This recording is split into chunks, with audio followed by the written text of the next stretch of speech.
ഇത് കണ്ടോ, കലീൽ ടൈംസാണ്. ഇത് ഗൾഫ് നാടുകളിൽ ഇറങ്ങുന്ന പത്രമാണ് എന്ന് പ്രത്യേകിച്ച് പറയേണ്ട കാര്യമില്ലല്ലോ. അതിൻ്റെ ആദ്യ പുറം തന്നെ നരേന്ദ്രമോദിയുടെ ചിത്രമായിരുന്നു.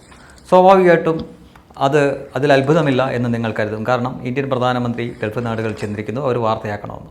എന്നാൽ അത് മറച്ചു പോകുമ്പോൾ അതിൻ്റെ ഓരോ പേജുകളും നരേന്ദ്രമോദിയുടെ പറ്റിയുള്ള വാർത്തയല്ലാതെ മറ്റൊന്നുമില്ല എന്ന് കാണാം. അതിലുപരി രാമക്ഷേത്രത്തിൻ്റെ ദൃശ്യമുണ്ട്. കൂടാതെ അബുദാബിയിൽ പ്രാണപ്രതിഷ്ഠ നടത്തിയ ബാബ്സ് ഹിന്ദു മന്ദിറിൻ്റെ ചിത്രമടക്കം വാർത്തകളടക്കം ആ പത്രത്തിൻ്റെ മുഴുവൻ പേജിലും ഇന്ത്യൻ പ്രധാനമന്ത്രിയും അദ്ദേഹത്തിൻ്റെ സന്ദർശനവും അതിനോടനുബന്ധിച്ചുള്ള വാർത്തകൾ മാത്രമേ ഉള്ളൂ എന്ന് കാണാം. ഗൾഫിൽ ഇറങ്ങുന്ന ഒരു പത്രം ഇന്ത്യയുടെ പ്രധാനമന്ത്രിക്ക് കൊടുത്ത പ്രാധാന്യമാണ് നമുക്ക് ഇതിൽ നിന്ന് മനസ്സിലാക്കാൻ പറ്റുന്നത്. ഒരുപക്ഷെ ചരിത്രത്തിൽ ഒരു ഇന്ത്യൻ പ്രധാനമന്ത്രിക്കും ഇത്തരത്തിലൊരു വരവേൽപ്പ് ഗൾഫ് നാടുകളിൽ ഉണ്ടായിട്ടില്ല എന്ന് തറപ്പിച്ച് തന്നെ പറയാൻ സാധിക്കും.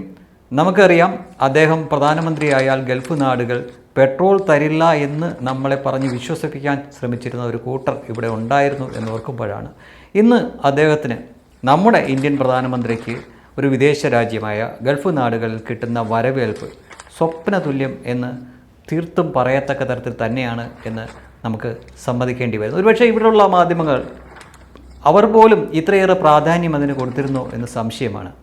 അവിടെയാണ് നമ്മൾ ആ വ്യത്യാസം കാണേണ്ടത്.